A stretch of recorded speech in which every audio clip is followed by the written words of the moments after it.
Hello friends, എല്ലാവർക്കും തനൂസ് കിച്ചണിലേക്ക് സ്വാഗതം. ഇന്ന് ഞാനിവിടെ തയ്യാറാക്കിയിട്ടുള്ളത് ഒരു പാസ്ത റെസിപ്പിയാണ്. ഇതൊരു ഇറ്റാലിയൻ ഡിഷാണ്, എല്ലാവർക്കും അറിയാം. അപ്പോൾ പാസ്ത വൈറ്റ് സോസിലാണ് ഞാനിവിടെ തയ്യാറാക്കിയിട്ടുള്ളത്. നമ്മുടെ കുട്ടികൾക്കൊക്കെ കൊടുക്കാൻ വേണ്ടിയിട്ട് അധികം എരിവൊന്നും ഇല്ലാതെയാണ്, വെജിറ്റബിൾസ് എല്ലാം ഇട്ടിട്ട് ആണ് തയ്യാറാക്കിയിട്ടുള്ളത്. അതിപ്പോൾ എങ്ങനെയാണ് ഈ റെസിപ്പി ഞാൻ തയ്യാറാക്കിയെന്ന് നോക്കാം. അതിന് മുന്നേ ആയിട്ട് എൻ്റെ ഈ ചാനൽ ഇതുവരെ സബ്സ്ക്രൈബ് ചെയ്യാത്തവരുണ്ടെങ്കിൽ ഒന്ന് സബ്സ്ക്രൈബ് ചെയ്തേക്കൂ. അപ്പോൾ തൊട്ടടുത്തൊരു ബെൽ ബട്ടൺ കൂടി ഉണ്ടാവും, അതുകൂടി ഒന്ന് പ്രസ് ചെയ്താൽ ഞാനിടുന്ന റെസിപ്പീസിൻ്റെ എല്ലാ നോട്ടിഫിക്കേഷൻസും കിട്ടും. അപ്പോൾ നമുക്ക് ഒട്ടും വൈകാതെ തന്നെ റെസിപ്പിയിലേക്ക് കിടക്കാം.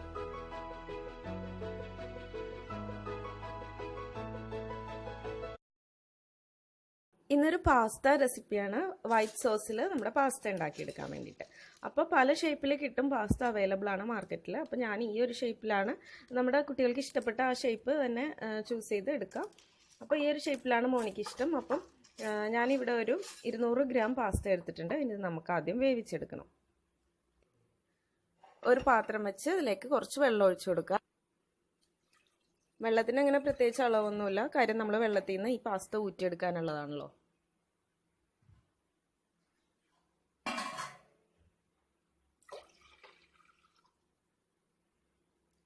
ഞാനിവിടെ ഒരു 3 കപ്പ് വെള്ളം ഒഴിച്ചു കൊടുത്തിട്ടുണ്ട്.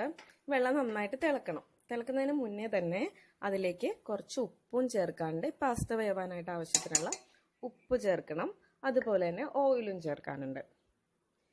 ഇപ്പം ഞാനിവിടെ ഒലിവ് ഓയിലാണ് ചേർക്കുന്നത്. 1 ടീസ്പൂൺ ഒലിവ് ഓയിൽ ചേർക്കുന്നുണ്ട്.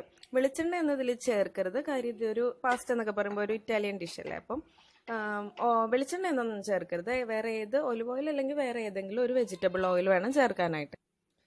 ഈ ഓയിൽ ചേർക്കണ എന്തിനാന്ന് വെച്ചാൽ ഈ പാസ്ത തമ്മിൽ ഒട്ടിപ്പിടിക്കാതിരിക്കാൻ വേണ്ടിയിട്ടാണ് ഓയിൽ ചേർക്കുന്നത്.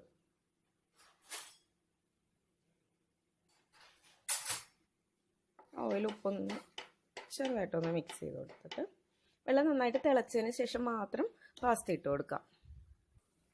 ഇപ്പോൾ വെള്ളം നന്നായിട്ട് വെട്ടി തിളക്കുന്നുണ്ട്. ഇനി നമുക്ക് നമ്മുടെ പാസ്തകളെല്ലാം ചേർത്ത് കൊടുക്കാം.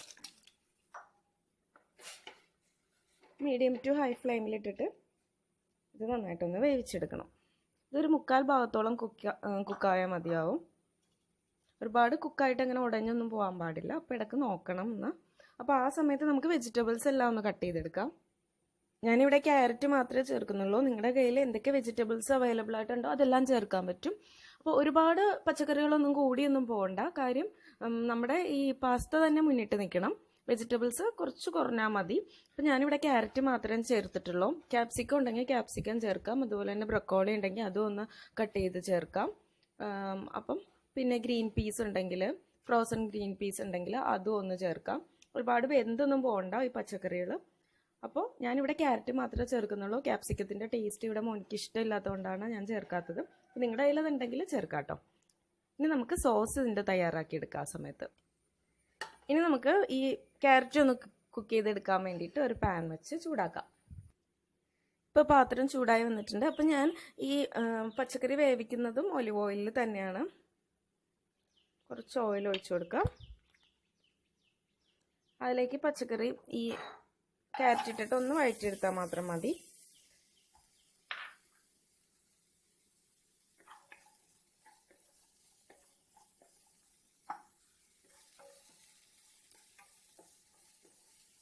ഒരു 2 മിനിറ്റ് നേരം ഇങ്ങനെ ഒന്ന് വഴറ്റിയാൽ മാത്രം മതി. ഒന്ന് ഫ്രൈ ചെയ്യുന്ന ഒരു പരുവത്തിൽ മാത്രം മതിയാവും. എന്നിട്ട് ഇത് മാറ്റി വയ്ക്കാം. ആ സമയത്ത് നമ്മുടെ പാസ്ത ഒന്ന് ഇടയ്ക്ക് ഇളക്കി കൊടുക്കാൻ മറക്കരുത്. ചിലപ്പോൾ പാത്രത്തിൻ്റെ അടിക്ക് പിടിക്കാൻ ചാൻസ് ഉണ്ട്. അപ്പം അതൊന്ന് ഇളക്കി കൊടുക്കണം. നമ്മുടെ പാസ്ത കുക്കായിട്ടുണ്ട് കണ്ടോ. ഇത് ഉടഞ്ഞൊന്നും പോകണ്ട. അപ്പം ഈ ഒരു സ്റ്റേജിൽ മതി. ഇനി തീ ഓഫ് ചെയ്തിട്ട് ഇതൊരു അരിപ്പയിലേക്ക് ഒഴിച്ചിട്ട് അപ്പോൾ തന്നെ ഇത് ഡ്രെയിൻ ചെയ്ത് വെക്കാം, വെള്ളം പോകാനായിട്ട്. ഞാൻ പാസ്ത ഒരു അരിപ്പയിലേക്ക് മാറ്റി വെച്ചിട്ടുണ്ട്. ഇനി നമുക്ക് ക്യാരറ്റ് അടുപ്പിൽ നിന്ന് മാറ്റാം. ക്യാരറ്റ് ഒന്ന് കുക്കായിട്ടുണ്ട്, ഇത് മതി. ഇനി ഇത് നമുക്ക് ഇതിൽ മാറ്റാം. അപ്പോൾ ക്യാരറ്റ് ഞാൻ എടുത്ത് മാറ്റിയിട്ടുണ്ട്. ഇനി അതേ പാനിലേക്ക് തന്നെ കുറച്ച് ബട്ടർ ചേർത്ത് കൊടുക്കാം. ബട്ടർ ഒന്ന് മെൽറ്റ് ആവട്ടെ. ബട്ടറൊക്കെ ചെറിയ തീയിൽ വേണം മെൽറ്റ് ആക്കാനായിട്ട്. അപ്പോൾ ബട്ടർ മെൽറ്റായി വന്നിട്ടുണ്ട്. ഇനി അതിലേക്ക് ഞാനൊരു 4 വെളുത്തുള്ളി, ചെറിയ വെളുത്തുള്ളി ആയതുകൊണ്ടാണ് ഞാൻ 4 എടുത്തത്. വലിയ വെളുത്തുള്ളി ആണെങ്കിൽ 2 മതിയാവും. അപ്പോൾ ചെറുതായിട്ട് വട്ടത്തിലൊന്ന് കട്ട് ചെയ്തെടുത്തത് ചേർത്തിട്ടുണ്ട്. വെളുത്തുള്ളിയുടെ ഒരു റോസ് സ്മെല്ല് മാറാൻ വേണ്ടിയിട്ട് ഒന്ന് വഴറ്റി കൊടുക്കാം. ബട്ടർ ഒരുപാട് ചൂടാവുന്നതിന് മുന്നേ തന്നെ ഇടണം, അല്ലെങ്കിൽ ബട്ടർ കരിഞ്ഞു പോകും. ബട്ടറിൻ്റെ ടേസ്റ്റൊക്കെ ഇഷ്ടം അനുസരിച്ച് കൂട്ടുകയും കുറയ്ക്കുകയൊക്കെ ചെയ്യാം കേട്ടോ. അപ്പോൾ ഇതൊന്ന് മൂത്ത് വരുമ്പോഴേക്കും ഞാനിവിടെ മൈദ ചേർത്ത് കൊടുക്കുന്നുണ്ട്. ഇത് സോസ് ഉണ്ടാക്കാൻ വേണ്ടിയിട്ട് ഞാൻ ഒരു 1.5 ടേബിൾ സ്പൂൺ മൈദയാണ് ഇവിടെ ചേർത്തിട്ടുള്ളത്. മൈദ ചേർത്തിട്ട് ചെറിയ തീയിൽ തന്നെ ഇട്ട് ഈ മൈദ ഒന്ന് മൂത്ത് വരണം. മൈദയുടെ ഒരു മണം ഉണ്ടല്ലോ, അതൊന്ന് മാറാൻ വേണ്ടിയിട്ട് നന്നായിട്ട് മിക്സ് ചെയ്ത് കൊടുക്കാം.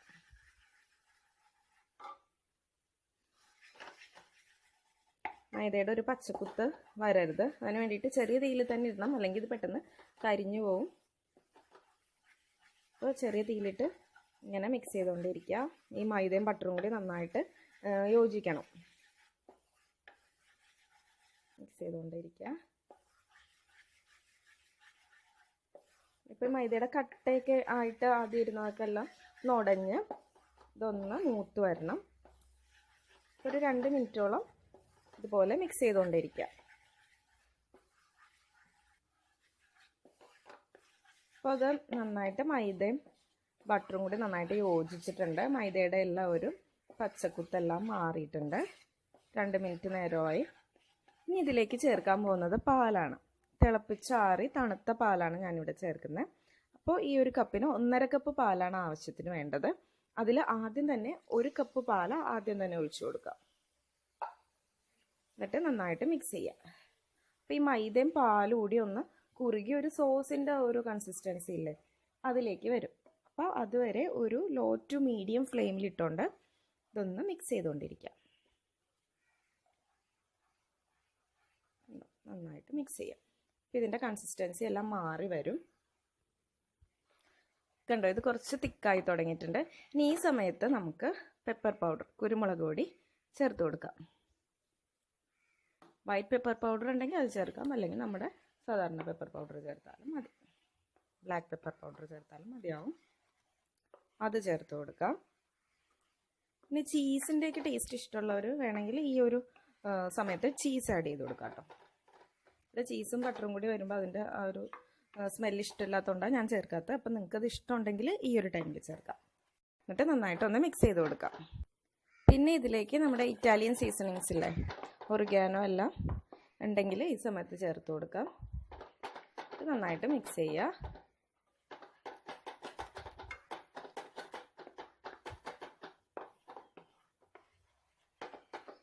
ഇനി നമ്മുടെ ബാക്കിയുള്ള 1/2 കപ്പ് പാലുകൂടി ചേർത്ത് കൊടുക്കാം.